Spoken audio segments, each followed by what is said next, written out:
오늘 우리에게 주신 하나님의 말씀 보도록 하겠습니다. 오늘 우리에게 주신 하나님의 말씀은 마태복음 13장 31절로 35절까지 말씀입니다. 31절로 35절까지 말씀입니다. 귀하신 하나님의 말씀 받들어서 읽도록 하겠습니다.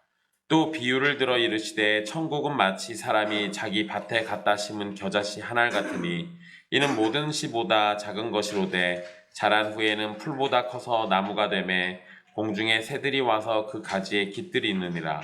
또 비유로 말씀하시되 천국은 마치 여자가 가루 서말 속에 갖다 넣어 전부 부풀게 한 누룩과 같으니라. 예수께서 이 모든 것을 우리에게 비유로 말씀하시고 비유가 아니면 아무것도 말씀하지 아니하셨으니 이는 선지자를 통하여 말씀하신 바 내가 입을 열어 비유로 말하고 창세로부터 감추인 것들을 드러내리라 함을 이루려 하심이라. 아멘. 이 말씀은 살아계신 하나님의 말씀입니다.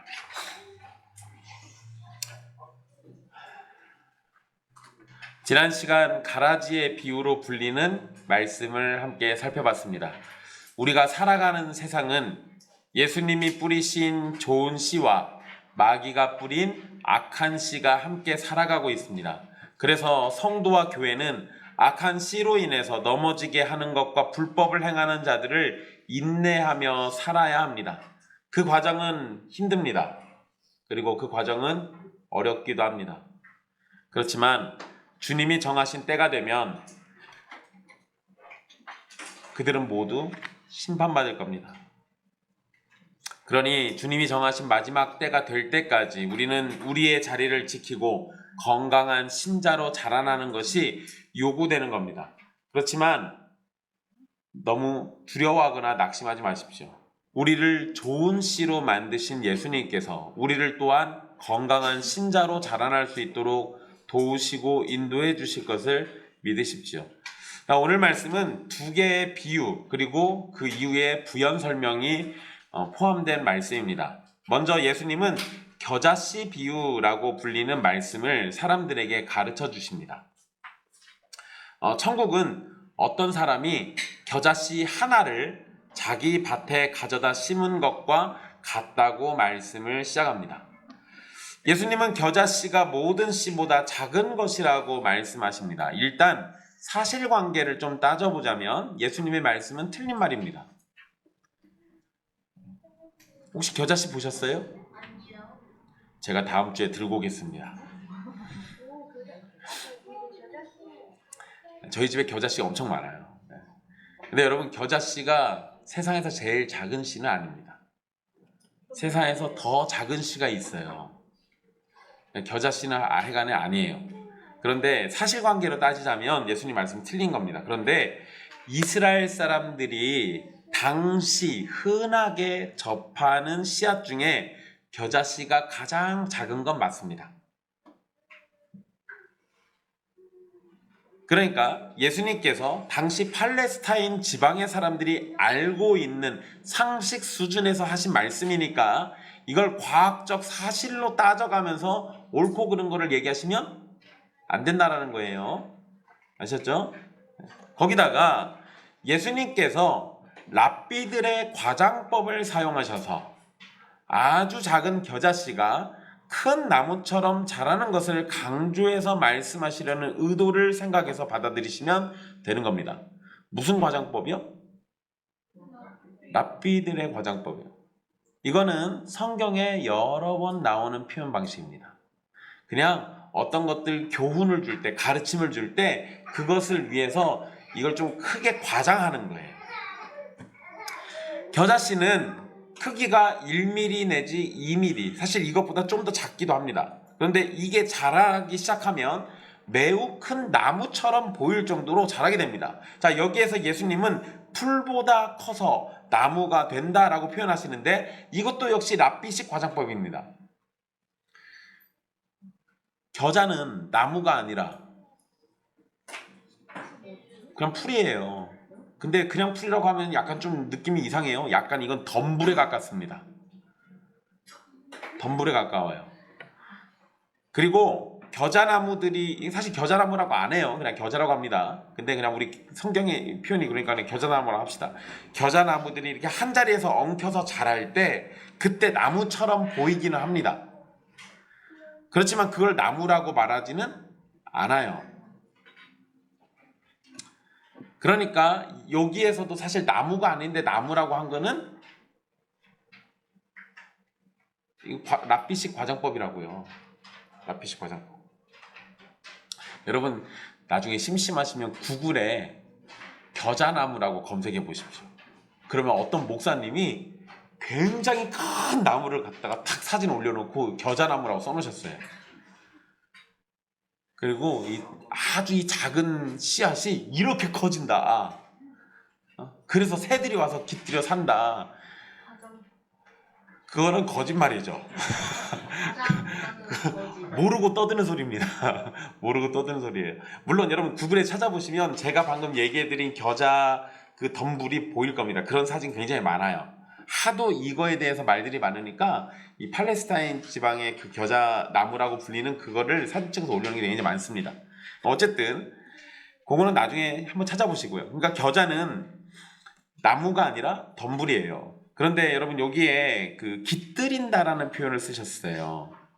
새들이 와서 그 가지에 깃들이느니라. 여기 이 깃들이느니라라는 표현은 거주한다라는 의미가 있습니다.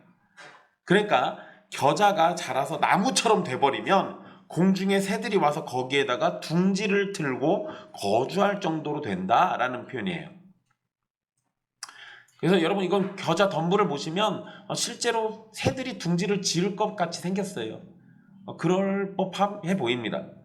자, 예수님께서 의도하신 건 분명합니다. 예수님이 의도한 의미 그거는 분명해요. 겨자씨처럼 매우 작은 씨앗이 자라서 새들이 와서 거주할 정도가 된다는 것은 천국이 이처럼 크게 자랄 것임을 말씀하신 겁니다. 왜냐하면 예수님께서 31절에 천국은 마치라고 시작하셨잖아요. 그러니까 천국은 겨자씨처럼 매우 작은 씨앗이 굉장히 큰 나무처럼 보일 정도로 커지는 것처럼 천국이 이처럼 크게 자랄 것이다. 이것을 이야기하신 거예요. 그런데 여러분 그 시작은 굉장히 초라해요. 작습니다. 눈에 잘 띄지도 않아요. 하나님의 나라는 그렇게 눈에 잘 보이지 않게 또는 초라하게 시작하지만 그 나중은 기대하는 것보다 더 크게 자라나게 될 겁니다. 유대인들은 메시아를 통해서 새롭게 시작될 하나님의 나라는 매우 화려하고 대단할 것이라 기대했습니다. 하지만 하나님께서 예수님을 보내셔서 시작한 하나님의 나라는 매우 보잘것없는 하찮은 모습으로 시작합니다. 예수님은 죄인과 여자들을 부르시고 부정하게 여겨지는 자들과 함께 하셨습니다.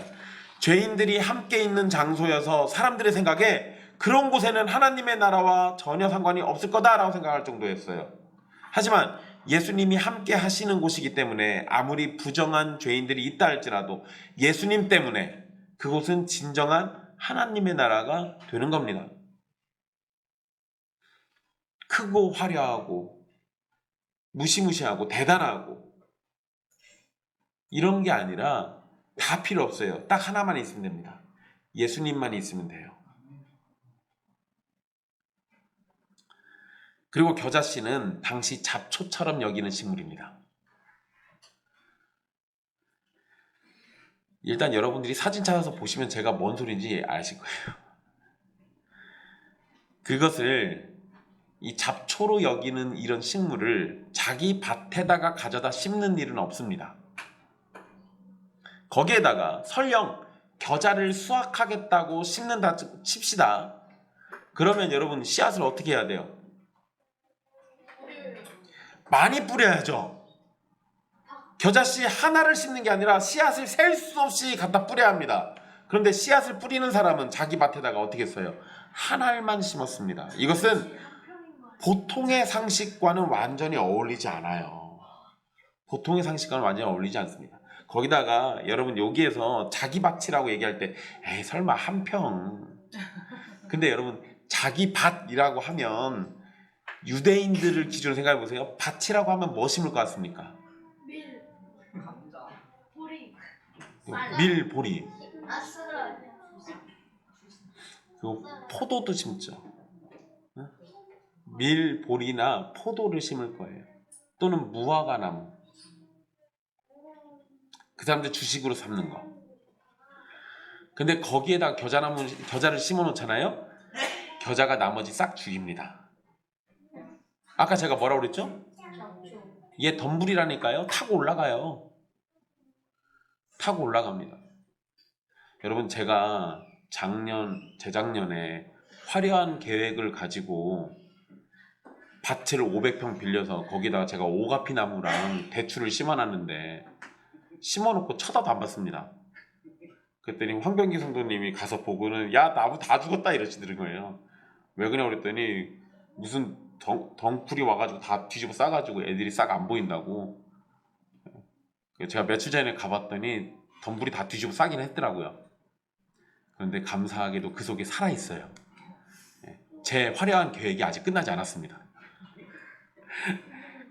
아니, 일단 여러분 오가피 순이 올라오고 있어요. 우리 그거 따먹을 수 있습니다. 좀만 기다려보세요.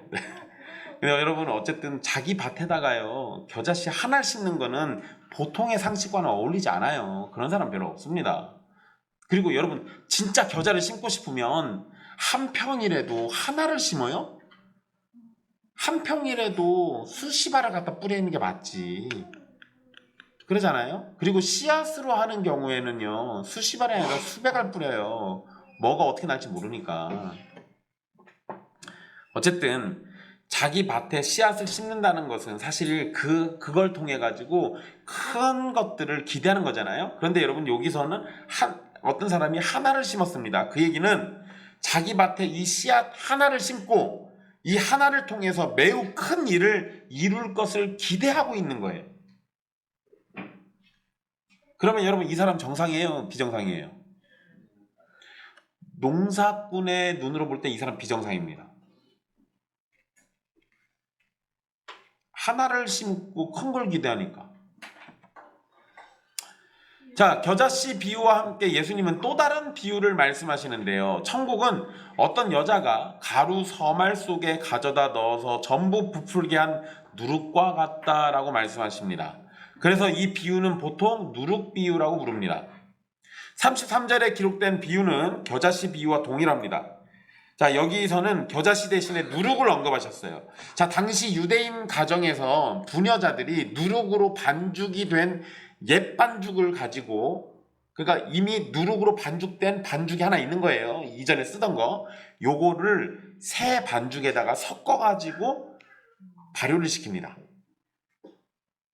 그러니까 누룩이 계속 있는 게 아니에요. 이미 누룩으로 돼 있는 반죽이 있으면 그걸로 새 가루를 가져다가 거기다가 반죽을 버무려 가지고 쓴다고요. 이게 일반적인 방법이에요. 그러니까 예수님께서 누룩이라고 말씀하신 것은 누룩으로 발효가 된 옛 반죽 덩어리를 얘기하는 겁니다. 그런데 여러분 여기에서 일반적인 방식이 아니라 누룩을 가루 서말에 넣었다라고 표현합니다. 가루 서말이 얼마 정도 되냐? 40리터쯤 됩니다. 약 40리터. 무게로 치면 23kg. 그러니까 여러분들 홈플러스 같은 데 가면은 20kg짜리 쌀 있잖아요. 그거 정도 생각하시면 돼요. 그것보다 좀 더 무거운 겁니다. 그런데 이걸로 빵을 만들 경우 약 100인분에서 150인분이 나옵니다. 그럼 여러분 가정집에서 그래 마을잔치야. 맞아. 너 내 설교문 봤니? 그 다음 내용 읽어드릴게요. 즉 예수님이 하신 말씀에서 부풀어진 반죽은 한 마을 전체에서 잔치를 할 정도로 된다는 겁니다. 스포다게 해가지고 그래. 자, 어쨌든 여러분 이렇게 부풀게 하는 게 적은 양의 누룩으로 하기에는 너무 많은 양의 가루를 갖다 쓰고 있는 거예요. 굉장히 기이한 일입니다. 거기다가 여러분 또 말씀을 잘 보세요. 갖다가 섞었다고 돼 있습니까? 갖다 넣으라고 돼 있어요. 그죠? 요 넣다에 해당하는 단어는 숨긴다라는 의미가 있습니다. 그러니까 발효를 시킬 때는요, 속에다가 넣기만 하면 되는 게 아니라 누룩과 가루가 잘 섞이도록 뒤섞어줘야 합니다. 골고루 섞이도록 계속 뒤집어줘야 돼요. 이래야 발효가 되는 거예요. 그런데 속에다가 숨기듯 넣어두기만 해서는 가루가 제대로 부풀지가 않습니다. 그러니까 지금 이 여자가 한 행동은 이거 발효를 시키겠다는 거예요? 안 시키겠다는 거예요? 이렇게 하면 이거 발효가 안 돼요. 설령 물론 안에다 넣어놓으면 안에서부터 천천히 발효가 되는 건 맞습니다. 그런데 그러려면 어떻게 될까요? 시간이 엄청 오래 걸리죠. 시간이 아주 오래 걸립니다.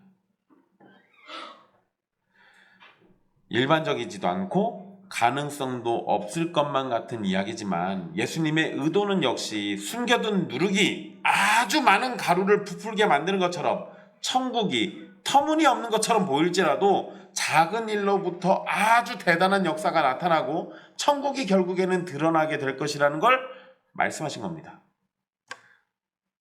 자, 예수님께서 두 개의 비유를 가르치셨는데요. 이제 34절, 35절 말씀인데 마태는 예수님께서 무리에게 비유로만 말씀하시고 비유가 아니면 아무것도 말씀하지 않으셨다라고 기록합니다.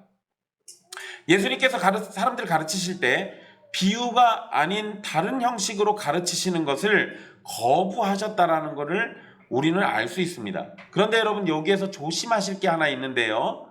신천지인들은 이 말씀 때문에 뭐라고 하냐? 예수님은 가르치시는 모든 내용을 다 비유로 가르치셨다라고 얘기합니다. 그런데 여기에서 이 말씀의 의미는 예수님의 전체 사역을 설명하고 있는 게 아니에요. 예수님이 비유로 말씀하시는 대상은 13장 시작하면서 언급됐던 큰 무리들입니다. 예수님께서 하신 전체 사역에서 비유로 말씀하신 일이 자주 있었지만 모든 가르침을 비유로만 주셨다라고 여겨서는 안 됩니다.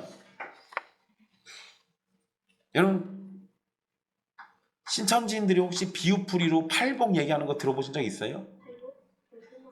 예수님이 산상수훈에 설교를 잔뜩 하셨잖아요.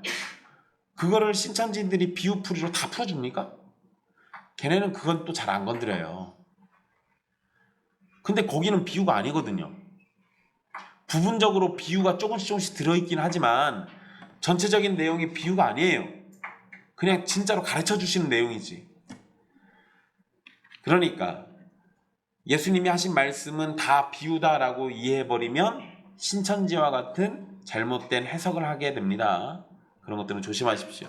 자, 어쨌든 예수님께서 비유로 말씀하신 것에 관해서 10절에서 17절에 이미 우리는 주님의 말씀의 설명을 들었습니다. 그리고 마태는 그러한 내용을 지금 다시 반복해서 언급하고 있는 겁니다. 그래서 들을 귀를 열지 않으려는 자들은 거절될 것이기 때문에 그들에게 비유로 말씀하시면서 감추신다라는 겁니다. 자, 예수님께서 비유로 가르치신 일을 마태는 예언의 성취로 보고 있습니다. 마태가 인용한 말씀은 시편 78편 2절입니다. 시편 78편 2절. 근데 여러분 여기서 마태가 언급한 저 구절만 보시면 안 돼요.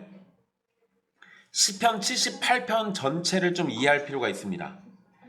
시편 78편은 이스라엘 역사를 말하면서 이스라엘의 실패와 불순종에도 불구하고 하나님께서 자비와 능력을 베풀어 주셨음을 노래하는 시편입니다. 78편 2절에 지금 마태가 35절에 인용해 놓은 그 구절인데요. 내가 입을 열어 비유로 말하며 예로부터 감춰졌던 것을 드러내려 하니 라고 말씀을 하고 있습니다. 이스라엘의 역사를 말하는데 78편이 이스라엘 역사를 언급한다고 그랬잖아요. 근데 여러분 이스라엘의 역사가 감춰진 겁니까? 비밀이에요? 그거 아니잖아요. 그러니까 이스라엘의 역사는 비유로 말하는 내용이 될 수 없습니다. 이미 다 알고 있는 내용이기 때문에 그래요. 하지만 이런 내용을 비유로 말해서 감추어진 비밀이 드러나게 된다는 것을 이야기하고 있습니다. 자, 여기에서 비유라고 말하는 것은 사실 다 알고 있는 이스라엘의 역사이지만 그 역사를 통해서 하나님이 자기 뜻을 어떻게 이루어 가시는지를 아는 것은 아무에게나 허락된 일이 아니기 때문에 그런 겁니다. 여러분, 이건 우리도 경험할 수 있어요. 우리나라에 있었던 똑같은 역사적 사건들인데 그것을 받아들이는 사람마다 다 다르게 받아들여요. 어떤 사람은 역사에 있는 내용들을 그대로 받아들이는 사람이 있는 반면 어떤 사람들은 그 이면에 또 다른 것들이 있을 거라고 생각하고 다른 의미로 받아들이기도 합니다. 어떤 것이 정답인지는 우리가 정확하게 파악하지 못하는 것들이 있을 수도 있어요. 그것과 비슷하게요. 이스라엘의 역사는 다 알려진 얘기지만 그 이스라엘의 역사를 통해서 하나님께서 자기 뜻을 이뤄나가시는 그 방법에 대해서 또는 그 목적에 대해서 그 의미에 대해서는 깨닫는 것이 아무에게나 허락된 건 아니라는 겁니다. 여러분, 단적인 예를 하나 들어볼게요. 여러분, 이스라엘 백성들이 출애굽할 때 출애굽 직전에 바로와 모세가 만났을 때 바로의 말 때문에 이스라엘에는 10가지 재앙이 내렸습니다. 근데 여러분, 재앙을 한 두세 개쯤 맞았을 때 여러분 같으면 어떻게 하시겠어요? 그치, 빨리 항복해야죠. 근데 보세요, 우린 똑같은 거를 마주대하고도 왜 바로는 끝끝내 항복을 안 합니까? 그러니까 근데 그게 단순 자존심만 그럴까? 사실 그런 거라기보다는요, 이거 하나님이 하시는 일에 대해서 바로는 깨달음이 없는 거예요. 바로가 깨달음이 있었으면 하나님의 목적이 어떤 식으로든 이스라엘 백성들 빼내가시는 거구나. 그러면 내가 더 맞기 전에 빨리 항복해야겠다, 이렇게 생각하는 게 맞지 않아요? 그런데 바로는 끝끝내 하나님께 굴복하지 않습니다. 심지어 자기의 장자가 죽고 난 다음에도 굴복하지 않아요. 이스라엘을 내보내고 난 다음에 쫓아가서 죽이려고 했잖아요. 그러니까 바로는 같은 사건을 마주하고도 끝끝내 깨달음을 얻지 못한 거예요. 그러면 바로에게는 그 사건들이 다 뭡니까? 비밀이에요. 감춰진 일이죠. 똑같은 사건을 마주하고도 하나님의 뜻을 깨닫지 못해요. 지금 그걸 얘기하는 겁니다. 그러니까 누군가는 그 이야기를 듣고 하나님을 알고 하나님을 믿게 되고, 누군가는 같은 이야기를 듣고도 여전히 불순종과 불신앙으로 하나님을 무시할 수 있다는 겁니다. 이것은 예수님이 완악한 자들에게는 비유로 말씀하셔서 그들에게 감추시고 예수님께 부드러운 마음으로 오는 자들에게는 비유로 말씀하셔서 천국 복음의 비밀을 드러내신다라는 거예요. 그러니까 똑같이 비유로 말하고 있지만 예수님께 찾아오는 사람들의 상태에 따라서 그 비유가 깨달음을 얻지 못하도록 만드느냐, 아니면은 아무도 알지 못하는 천국 비밀을 깨닫게 하시느냐, 이렇게 나눠진다는 겁니다. 예수님께서 비유로 가르치신 의도를 마태는 분명하게 드러내고 있는 겁니다. 비유로 말씀하셔서 완악한 자들에게 그들의 완악함이 확실하다는 것을 드러내는 것과 택함을 받은 자들에게는 감춰진 비밀을 드러내는 역할로 비유를 쓰고 계신 겁니다. 자, 여러분, 오늘 말씀을 정리해보면 예수님께서 말씀하신 두 개의 천국 비유는 가능성이 거의 없을 것만 같은 일을 말하고 있습니다. 누구도 자기 밭에 잡초와 같은 겨자씨를 심지 않습니다. 그것도 고작 한 알만 심는 일은 없습니다. 가루 서말을 부풀게 해서 빵을 만들려면 숨기듯 속에 넣어서는 안 됩니다. 이미 누룩으로 충분히 발효된 반죽이나 가루를 넣어서 충분히 잘 섞어야 발효가 돼서 빵을 만들 수 있는 겁니다. 거기다가 여러분, 가정집에서 100인분, 150인분을 만든다고요? 이거 가능하겠어요? 이건 빵 좀 만들어 보신 분들이면은 대충 이해가 되실 겁니다. 어쨌든 예수님의 말씀은 터무니없고 가능성이 전혀 없을 것 같은 일입니다. 하지만 천국은 바로 그러한 일로 세워져 가고 그러한 일이 벌어지는 곳입니다. 예수님이 천국을 전파하고 다니실 때 바리새인과 서기관들은 그것을 비웃었습니다. 예수님이 전하는 말씀은 외면했고 예수님이 보이시는 능력은 거부했습니다. 예수님의 제자들을 우습게 여겼고 예수님이 만나는 사람들에 관해서는 꼬투리를 잡고 비난하려고 했습니다. 바리새인과 서기관들이 대적하고 있었고 심지어 제사장 무리도 예수님을 거부했습니다. 이런 상황이니 예수님이 전하는 하나님의 나라는 마치 이 세상에 오지 않을 것만 같았습니다. 그리고 결국에는 예수님의 대적들이 나중에는 어떻게 합니까? 예수님을 십자가에 매달아 죽이기까지 했습니다. 그래서 더는 예수님을 따르는 무리가 없을 것이라고 생각했고 예수님의 대적들은 승리를 기뻐했을 겁니다. 하지만 예수님의 사역과 죽음과 부활은 마치 겨자씨 한 알이 큰 나무가 된 것처럼 그리고 누룩이 가루 서말을 전부 부풀게 한 것처럼 있을 수 없는 일이 일어났고 심지어 폭발력 있게 나타났습니다. 뭐 때문에 이렇게 됐다고요? 예수님의 사역과 죽음과 부활이 그렇게 했다고요. 예수님 안에 감춰졌던 천국의 능력이 예수님의 사역 속에서도 나타났지만 예수님의 죽음과 부활을 통해서 확실히 나타났고 그것을 가진 제자들은 이전에 하지 못했던 복음의 능력을 가지고 땅끝까지 예수님을 증거했습니다. 예수님 안에 있는 하나님의 나라는 사람들에게 외면받았지만 예수님의 죽음과 함께 감춰진 하나님의 나라는 그 실체를 드러내고 강력하게 전파됐습니다. 예수님이 처음 이 땅에 오신 일부터 생각해 보면 하늘의 주인이신 예수님이 태어나서 누울 자리가 없었어요. 그래서 나귀 구유에 누우셔야만 했습니다. 아니 이게 가능한 일이에요? 하늘의 주인인데 누울 데가 없다고요? 있을 수 없는 일이 벌어졌잖아요. 하늘의 주인이 왔는데 맞이하는 사람이 없다고요?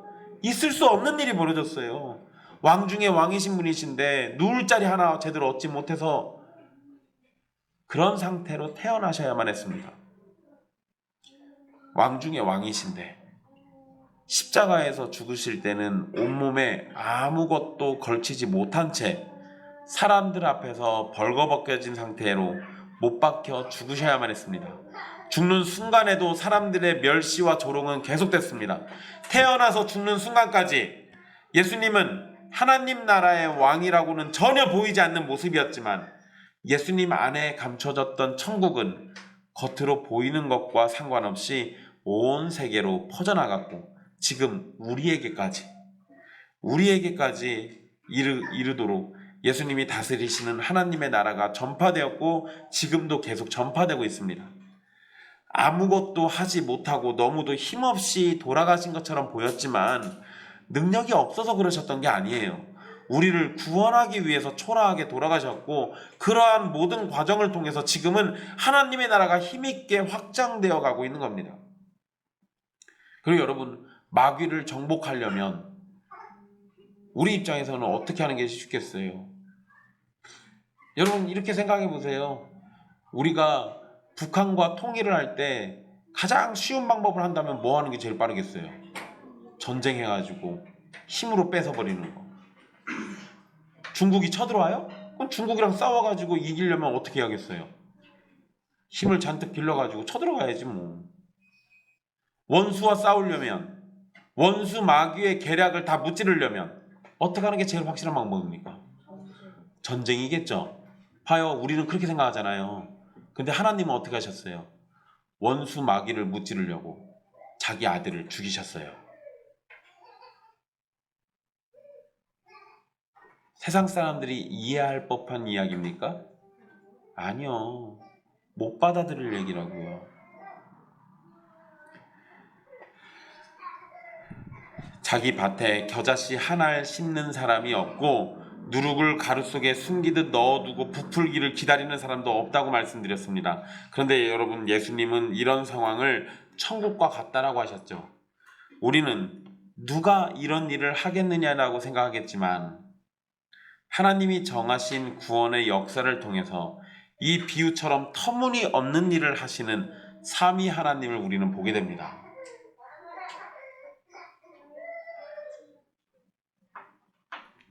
자신에게 불순종으로 죄를 지은 죄인들을 구원하시겠다고 가장 사랑하는 아들을 죽음의 자리로 보내신 아버지 하나님이 계시죠.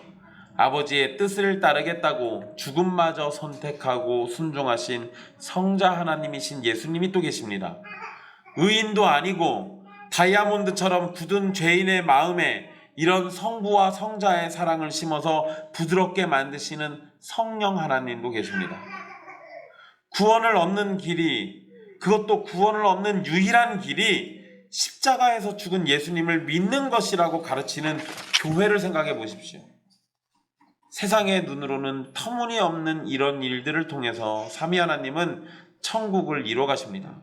정말로 천국은 사람의 생각으로는 도무지 있을 것 같지 않지만 하나님의 놀라우신 뜻 안에서 이루어지고 있습니다. 겨자씨가 큰 나무가 되고 누룩이 가루 전부를 부풀게 만드는 것처럼 터무니없는 일처럼 보이지만 하나님 나라는 계속해서 그렇게 자라나고 있습니다.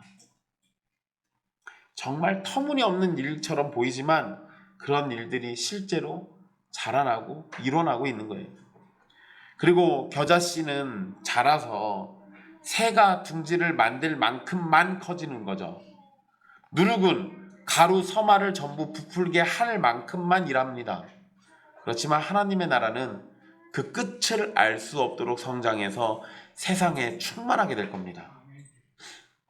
여러분, 최근에 벌어진 한국 사회의 이 정치적인 문제, 그리고 거기에 개입되어 있는 교회, 이것 때문에 낙심하고 절망하는 사람들 굉장히 많아요. 근데 여러분, 괜찮아요. 그런 것 때문에 확장돼 가는 천국이 멈추지 않습니다. 그런 것 때문에 확장되어야만 하는 하나님의 능력이 장애물처럼 가로막히지 않아요. 반대쪽에 있는 사람들은 이재명이나 민주당이 집권하면 교회가 탄압받는다고 그러죠. 걱정하지 마세요. 천국은 그런 걸로 힘을 잃지 않습니다. 왜? 하나님이 하시니까. 하나님이 하시니까. 심지어 여러분, 기독교를 그렇게 박해하고 있는 북한과 중국에서도 믿는 신자는 계속 늘어나고 있어요. 왜? 하나님이 하시니까. 그래 여러분, 우리는 어떤 세상을 마주한다 할지라도 겨자씨 가지고도 나무를 만드시는 하나님의 능력을 보시면 됩니다.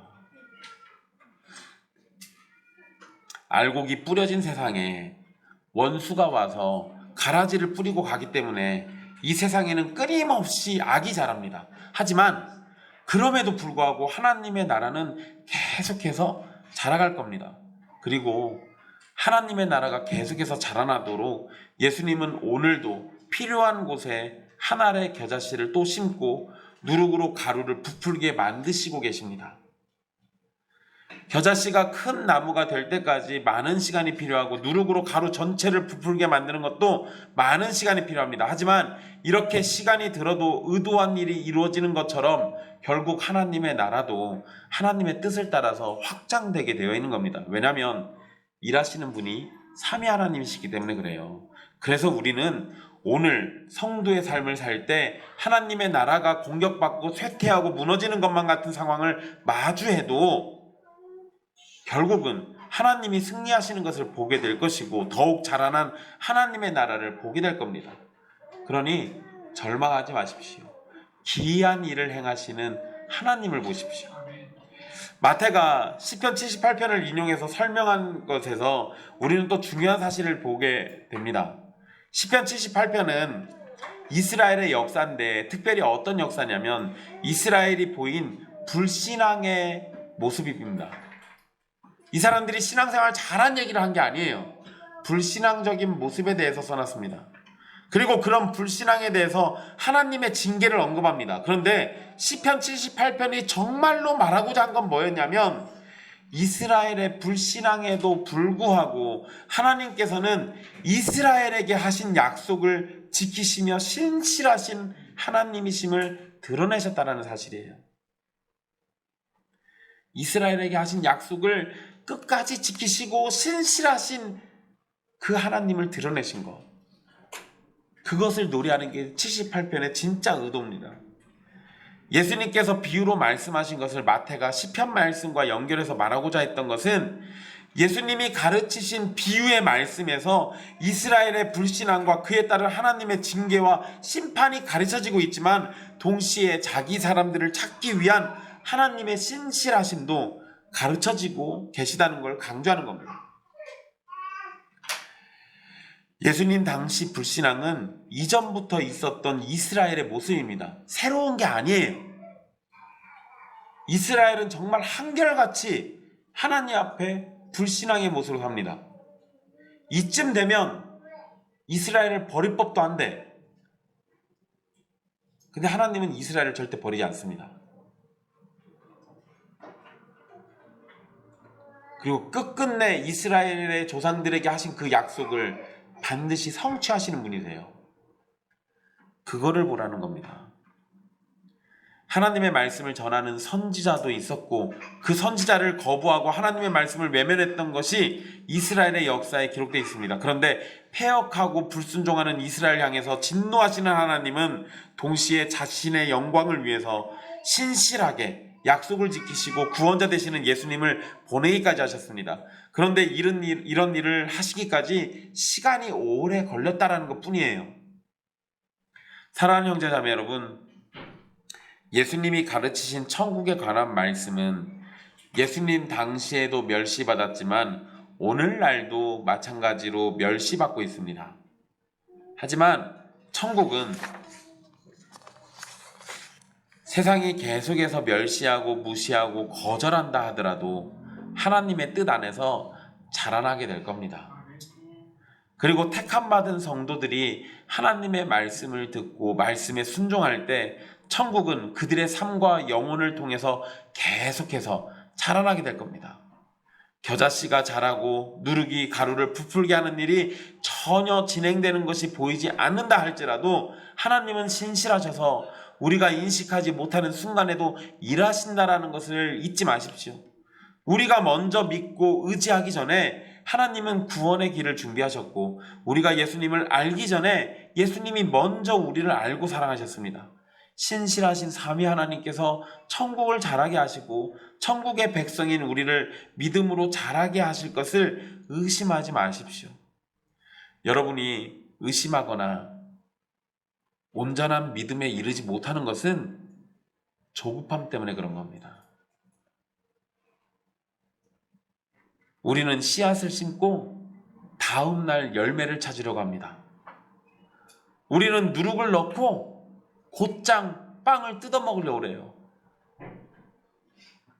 하지만 모든 것에는 정해진 때가 있고 그 정한 때를 세우시는 분은 하나님이시고 그 하나님은 자기 영광을 위해서 성실하고 신실하신 분이십니다.